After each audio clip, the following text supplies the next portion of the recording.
ओम शांति। आज हम सुनते हैं पुरी भाई जी का अनुभव। बेंगलोर से पुरी भाई जी, दिल्ली आशा बहन जी के लौकिक पिताजी अपने अनुभव सुनाते हैं कि 25 जनवरी 1958 की शाम को मेरे लौकिक मामा का लड़का मेरे घर आया और कहने लगा कि चलो यहाँ ब्रह्मा कुमारी बहनें आई हैं। हम दोनों चल दिए जहाँ बहनें ठहरी थी, लेकिन ज्ञान समझने के विचार से नहीं। तिलक नगर में हरविलास राय जी ने एक छोटा सा कमरा बहनों को दे दिया था जहाँ क्लास होती थी। हम वहाँ पहुँचे तो गंगे दादी जी ने हमें बिठाया और संस्था का लक्ष्य बताया, मनुष्य से देवता बनने का, दैवी गुण धारण करने का और अपने जीवन को श्रेष्ठ बनाने का। मैंने पूछा कि आप मनुष्य से देवता बना सकते हो? उन्होंने कहा कि आपको जैसा हमने कहा वैसा अपने को परिवर्तन करना पड़ेगा। हम दोनों हंसी मजाक करके वहां से अपने घर आ गए, भोजन आदि करके सो गए। अमृत वेले मेरे कमरे में बहुत तेज प्रकाश दिखाई देने लगा। मैं सपने में नहीं, जागृत अवस्था में था। लाइट के अंदर एक बूढ़ा बाबा देखा। उनके हाथ में एक कवर था, उस पर गोल्डन शब्दों में कुछ लिखा हुआ था। उसने मुझे कहा कि बच्चे, तुम्हारा नाम शिव बाबा के पास भेज दिया है। उस समय मुझे अतीन्द्रिय सुख का अनुभव हो रहा था। यह दृश्य समाप्त हुआ। मैं सोने की कोशिश करने लगा, लेकिन नींद का नाम निशान नहीं था। मैं उठा, स्नान किया, उसके बाद सोचा कि आश्रम जाना चाहिए। मैं आश्रम की ओर चल दिया। वहां पहुंचकर दरवाजा खटखटाया। बहन जी ने कहा, बाहर बैठो, अभी खोलते हैं।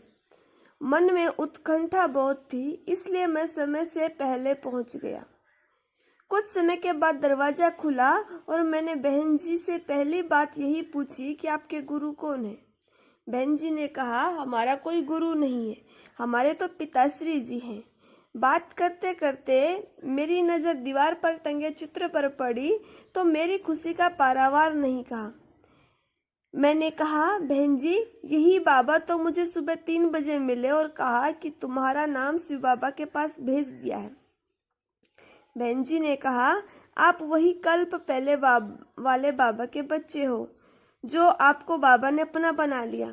मेरे मन में बार बार यही विचार आते रहे, जिन्हें मैंने कभी देखा नहीं, वे स्वयं मेरे पास आकर कह रहे हैं कि तुम्हारा नाम बाबा के पास भेज दिया है। उसके बाद सुबह शाम जाकर कोर्स पूरा किया और नित्य जाने लगा। एक दिन भी मिस नहीं करता था।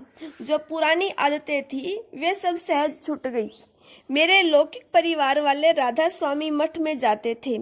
मुझे भी गुरुजी से मंत्र मिला हुआ था। उन्होंने पुरानी आदतें, बीड़ी, सिगरेट, शराब छोड़ने के लिए कहा था, लेकिन मैं एक भी आदत नहीं छोड़ पाया था। घर में मांसाहार बनता था। मैंने घर वालों को कहा कि मैं होम्योपैथिक दवाई ले रहा हूँ, इसलिए इन सब चीज़ों का परहेज है। उसके बाद एक दिन भी मांसाहार घर में नहीं बना। लेकिन कुछ दिनों के बाद घर वालों को शक हुआ कि यह रोज सुबह ब्रह्मा कुमारियों के पास जाता है। जरूर कोई जादू उन्होंने कर दिया है, क्योंकि गुरु के कहने पर तो कभी भी कुछ भी छोड़ा नहीं और वहां जाने पर पहले दिन से ही सब कुछ छोड़ दिया। यहाँ की पहली धारणा पवित्रता है, जो मुझे अच्छी लगी। अगर पवित्र नहीं रहूंगा तो धारणा भी नहीं होगी और प्रभु मिलन भी नहीं होगा, योग भी नहीं लगेगा। मैं पवित्र रहने लगा, लेकिन मेरी लौकिक पत्नी को संबंधियों ने उल्टा सुल्टा बोलकर भड़का दिया। वह मेरी एक भी बात नहीं मानती थी। इस कारण एक दिन घर में झगड़ा बहुत हो गया, लेकिन मेरा शुरू का नशा भी बहुत था कि पाना था सो पा लिया। मुझे जो चाह थी वह मिल गया। पत्नी क्या जाने कि मुझे क्या मिला है। मैंने कहा, देखो निर्मला, रोज रोज का झगड़ा अच्छा नहीं है। एक दिन आप भी चलकर तो देखो। अगर तुम्हें कोई बुराई दिखाई दे तो मैं वादा करता हूँ मैं भी जाना छोड़ दूंगा। इस प्रकार 1 साल बीत गया, क्योंकि उनकी पत्नी बुद्धि में गलत बातें भरी थी और बहनें सुरमा डालकर वश कर लेती हैं, कहती हैं जैसी दृष्टि वैसी सृष्टि। एक दिन मैंने फैसला सुना दिया कि मैं तुमको छोड़ सकता हूँ, लेकिन आश्रम जाना नहीं छोड़ूंगा। आखिर वह दिन आया जो मेरे साथ वह आश्रम आई। उस समय गंगे दादी जी योग करा रही थी। जैसे ही मेरी युगल की नजर गंगे दादी पर गई, उससे दुर्गा का साक्षात्कार हो गया। वह मन ही मन अपने को दोषी मानने लगी, कहने लगी कि ये तो पवित्र देवियां हैं, मैं इनके बारे में गलत सोचती थी। उसके बाद मेरी युगल भी रोज मेरे साथ क्लास में आने लगी। फिर सारा परिवार इस ज्ञान में चलने लगा। अब मन में यही चाह थी कि जिस बाबा ने इन बहनों को इतना श्रेष्ठ बनाया और हमारा जीवन बदल दिया, तो क्यों न ऐसे बाबा से जाकर मिले। परंतु यहाँ के नियम बड़े कड़े थे। जब तक 1 साल पवित्र ना रहे, तब तक मधुबन जाने की छुट्टी नहीं मिलती थी। सुबह क्लास में गंगे दादी ने बताया कि बाबा कानपुर आ रहे हैं। मैं मन ही मन बड़ा खुश हो गया कि बाबा ने हमारी सुन ली। हम बाबा से मिलने कानपुर पहुंचे। हम क्लास में बैठे थे। बाबा ने क्लास हॉल में प्रवेश किया तो मैं देखता ही रह गया। लंबा सफेद वस्त्रधारी, तेजोमय चेहरा, नयनों से नूर बरस रहा था। दिव्य शक्ति से भरपूर ऐसा व्यक्तित्व आज तक नहीं देखा था। बाबा संदली पर बैठे तो हॉल में गहरी शांति छा गई। बाबा सबको दृष्टि देने लगे। जब मेरे पर दृष्टि पड़ी तो ऐसा लगा कि आंखों से प्रकाश ही प्रकाश निकल रहा है। जैसे ही बाबा ने पहला शब्द उच्चारण किया, मीठे बच्चे, वे दिल को छू गया। फिर मुरली शुरू हुई। मुरली के बाद बाबा कमरे में गए। बहन जी ने कुछ भाई बहनों को इशारा किया। मैं भी कमरे में गया। मैं बाबा की गोद में चला गया और देह को ही भूल गया। मैं कहाँ हूँ यह भी भूल गया।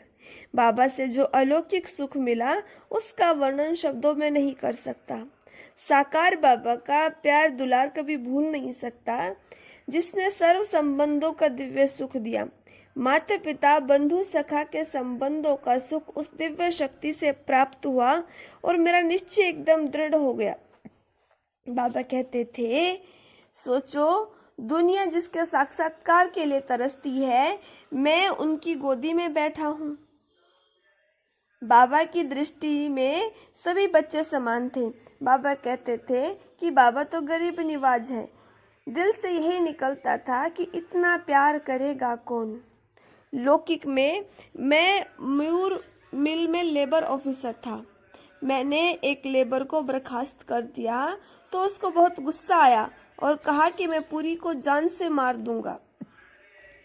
जब मुझे मालूम पड़ा तो मैंने गंगे दादी को जाकर सुनाया कि आज मेरे साथ ऐसी घटना घटने वाली है।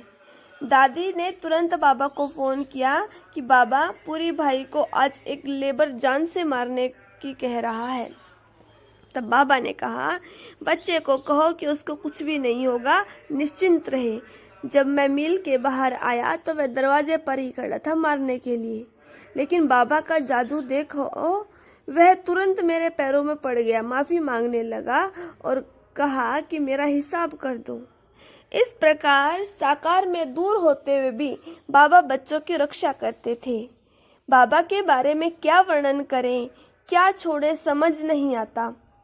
इतना तो मैं कह सकता हूँ कि साकार बाबा एक ही हैं। उन जैसा इस संसार में न कोई था, न कोई है और न कभी होगा। यह अनुभव यहीं पर समाप्त होता है। कल हम सुनेंगे लक्ष्मण भाई जी का अनुभव। ओम शांति।